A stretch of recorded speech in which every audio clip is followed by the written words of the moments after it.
મિત્રો નમસ્તે। આજે આપણે પાર્ટ 2 પાર્ટ 1 આપણે જોયા પછી હવે પાર્ટ 2 જોઈએ। પાર્ટ 2 ની અંદર વર્બ એટલે ક્રિયાપદના વિશે આપણે જોઈ લીધું કે આઈ રાઇટ એ લેટર। ધારો કે આ એક વાક્ય છે, તો આ વાક્યની અંદર કર્તા છે એટલે કે સબ્જેક્ટ છે,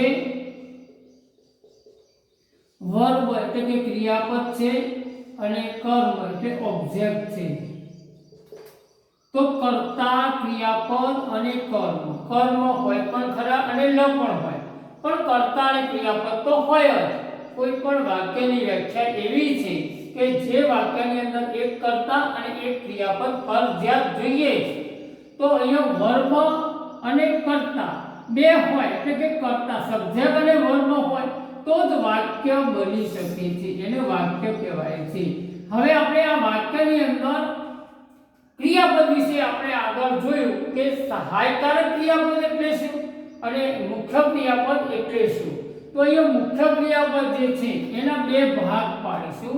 આમ તો આના પ્રકાર ના કહેવાય, આ એક પ્રકારના અર્થમાં વપરાતું નથી, પ્રકાર નહીં પણ આપણે અહીંયા ભાગના અર્થમાં સમજીએ। ટ્રાન્ઝિટિવ વર્બ અને ઇનટ્રાન્ઝિટિવ એટલે કે એક્શન વર્બ હોય, દાખલા તરીકે એક્શન વર્બના બે ભાગ। એક્શન એટલે શું? તો એમાં ક્રિયા થાય, દાખલા તરીકે હું ચાલુ છું, તો ચાલુ એ ક્રિયા છે। તો એવા ક્રિયાપદોને આપણે એક્શન વર્બ કહીએ છીએ। તો એક્શન વર્બ એટલે શું? તો દાખલા તરીકે હું એક વાક્ય લખી દઉં, ચલો આઈ કેન વોક, તો હું ચાલી શકું છું। તો અહીં કેન શબ્દ આવ્યો, આઈ વોક, તો અહીં વોક ક્રિયાપદ છે। તો અહીં આપણે એક વાક્ય એવું પણ લખીએ કે સી રાઇટ એ લેટર, તો અહીંયા આ વાક્ય જે લખ્યું છે એની અંદર રાઇટ્સ લખ્યું છે, તો રાઇટ એટલે લખવું થાય, તો લખવું એક ક્રિયા છે જેને આપણે એક્શન વર્બ કહીએ છીએ। એક્શન એટલે જેની અંદર ક્રિયા થાય છે, તો એવા એક્શન વર્બ છે। હવે જેની અંદર ક્રિયા નહીં, દાખલા તરીકે સી ઇઝ એ સ્ટુડન્ટ, તેની વિદ્યાર્થીની છે। હવે હી હેઝ એ પેન, તો આ જે હેવ અને ઇઝ છે એ મુખ્ય ક્રિયાપદ, જો સહાયકારક તરીકે વપરાય અને મુખ્ય ક્રિયાપદ તરીકે ટુ બી ક્રિયાપદ વપરાય છે। અહીં જે ટુ બી ક્રિયાપદ વાપર્યું છે એ એક્શન વર્બ નથી, એ સ્ટેટમેન્ટ બતાવે।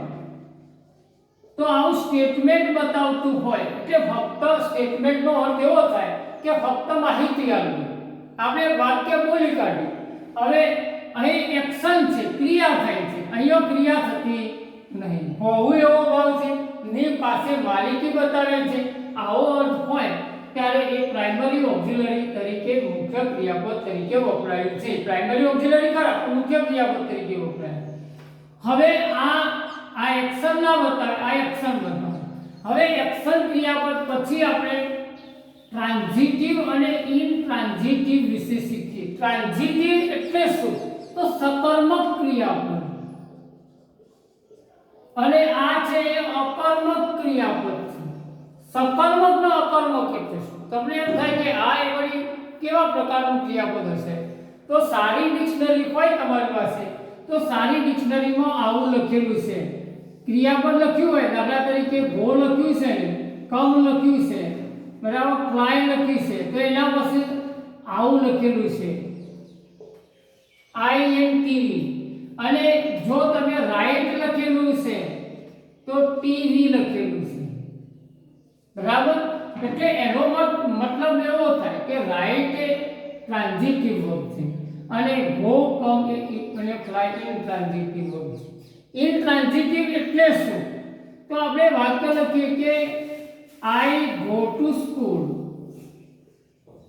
એવરી ડે, તો આ વાક્યની અંદર જે મેં ગો લખ્યું છે એ ગો જવું એવો ભાવ બતાવે છે। તો ગો છે એના પછી જો આ સબ્જેક્ટ છે, આ વર્બ છે, પણ આમાં કર્મ નથી, જો આ યાદ રાખવાનું તમારે। એટલે ઇનટ્રાન્ઝિટિવ નો મતલબ થાય અકર્મક ક્રિયાપદ કે જેની અંદર કર્મ આવે જ નહીં, કર્મ હોય જ નહીં. કર્મ હોય તો આ ક્રિયાપદ ના વાપરી શકાય. એટલે કર્મ ના હોય એવું ક્રિયાપદ આ છે. હવે ધ બર્ડ, આવું એક વાક્ય હોય દાખલા તરીકે the bird fly in the sky. Bird fly in the sky. આપણે આવું વાક્ય લખી દાખલા તરીકે કે પક્ષીઓ આકાશમાં ઉડે છે. તો આકાશમાં ઉડવું તો ફ્લાય ઇન્ટ્રાન્ઝિટિવ વર્બ છે. ઇન્ટ્રાન્ઝિટિવ વર્બનું જો ઇન્ટ્રાન્ઝિટિવ વર્બ હોય ને એનું પેસિવ પણ ના થાય. પેસિવ બનાવવા માટે કર્મ જોઈએ. કર્મ હોય ને એટલે ગો, કમ અને ફ્લાય આ રીતે. હવે આની અંદર ગો છે, આની અંદર ફ્લાય છે, તો એ ઇન્ટ્રાન્ઝિટિવ વર્બ છે કે જેમાં કર્મ નથી. સાદી વાત આપણે સમજી લઈએ કે ગો, ફ્લાય, કમ એવા ઘણા ક્રિયાપદો અંગ્રેજીમાં છે કે જેને કર્મની જરૂર પડતી નથી. સતત વાક્ય બનાવો તો એવા અકર્મક ક્રિયાપદો તરીકે ઓળખાય છે. હવે આપણે સકર્મક ક્રિયાપદની વાત કરીએ.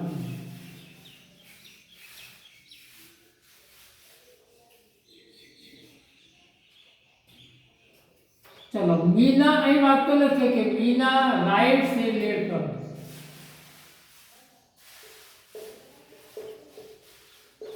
અને રાહુલ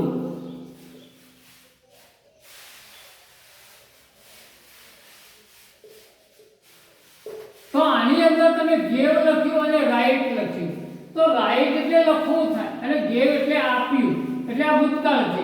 પણ અહીંયા આ બે જે છે એ ટ્રાન્ઝિટિવ વર્બ છે. ટ્રાન્ઝિટિવ એટલે શું? તો જુઓ વાક્યની અંદર કર્તા છે, ક્રિયાપદ છે અને એની અંદર કર્મ પણ છે. તો કર્મ તરીકે અહીં વપરાયા છે.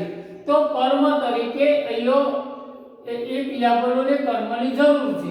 કર્મ ના હોય દાખલા તરીકે સી રીના રાઇટ લખે છે એવું કહી શકાય, એ ઇન્ટ્રાન્ઝિટિવ માં વાપરી શકાય. પણ કર્મ અહીં આપેલું છે તો આવા ક્રિયાપદોને અંગ્રેજીમાં ટ્રાન્ઝિટિવ એટલે સકર્મક ક્રિયાપદ તરીકે ઓળખવામાં આવે છે. એટલે ક્રિયાપદના બે ભાગ, સકર્મક અને અકર્મક. તમે જ્યારે ડિક્શનરી વાપરો ત્યારે એની પાછળ ઇન્ટ્રાન્ઝિટિવ અને ટ્રાન્ઝિટિવ આવું લખેલું હોય છે. હવે વિડીયોને શેર કરજો, લાઈક કરજો અને મોકલજો આગળ. સબસ્ક્રાઇબ કરજો ચેનલને.